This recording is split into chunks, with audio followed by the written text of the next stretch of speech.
Most probably কাল পরশু থেকে আবার এই মাঠ আবার সে আগের মতো হয়ে যাবে, সবাই সেই জায়গায় খেলাধুলা করবে। আজকে অনেক দিন পর বিকালবেলা হাঁটতে বেরোইছি। বিকাল না, ঠিক সন্ধ্যার কাছাকাছি, সন্ধ্যা হয়ে যেতেছে প্রায়। ওই লাইটগুলা, ল্যাম্পপোস্টের লাইটগুলো অটোমেটিক জ্বলে গেছে। এগুলা প্রতিদিন বিকালবেলায় অটোমেটিক জ্বলে যায়, আবার সকালবেলা অটোমেটিক নিভে যায় এগুলা। এতদিন মোটামুটি হোস্টেলগুলো ফাঁকা ছিল, কারণ হচ্ছে সেমিস্টার ব্রেক ছিল। লোকাল স্টুডেন্ট যারা আছিল ওরা সবাই দেশে চলে গেছিল, মানে ওদের বাড়িতে চলে গেছিল আর কি। আর ইন্টারন্যাশনাল হোস্টেলও ফাঁকা, কারণ ম্যাক্সিমামই দেশে চলে গেছে। ম্যাক্সিমামই এই জায়গায় ম্যাক্সিমামই হচ্ছে ওই বিএসসি বা ডিগ্রি স্টুডেন্ট। তো ওদের আর কি সেমিস্টার ব্রেক ছিল। এটা আমাদের হোস্টেল।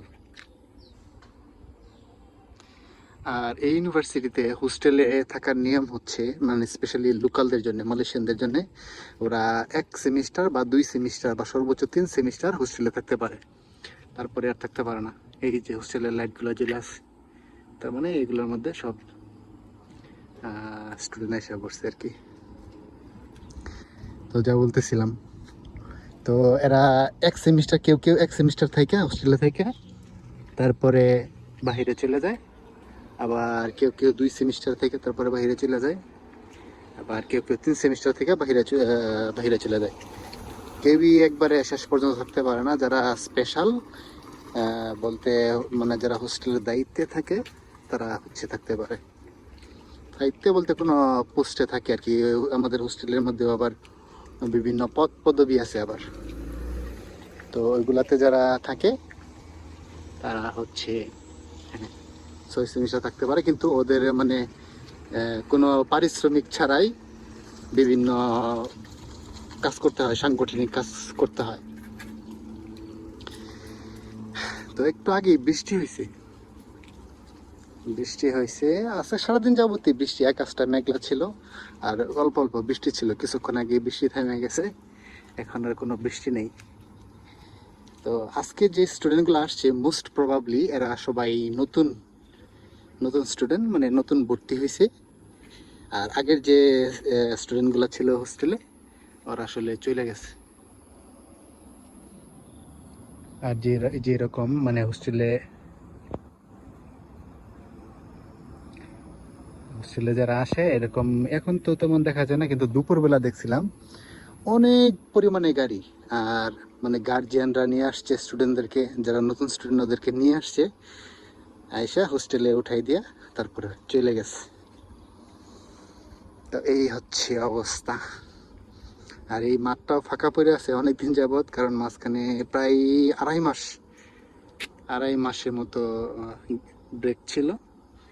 তো এখন যেহেতু স্টুডেন্ট এসে পড়ছে, মোস্ট প্রবাবলি কাল পরশু থেকে আবার এই মাঠ আবার সে আগের মতো হয়ে যাবে, সবাই সেই জায়গায় খেলাধুলা করবে।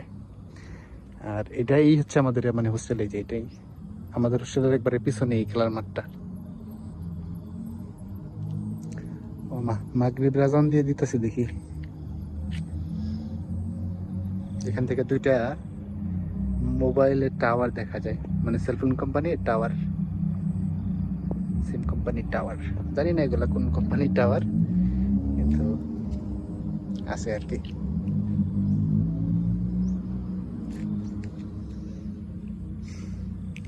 আমি আগে এই যে রুমটাতে থাকতাম, এই যে রুমটাতে যে এসিটা দেখা যায়, তার উপরে যে জানালাটা আছে, ওই রুমটাতেই আমি থাকতাম আগে।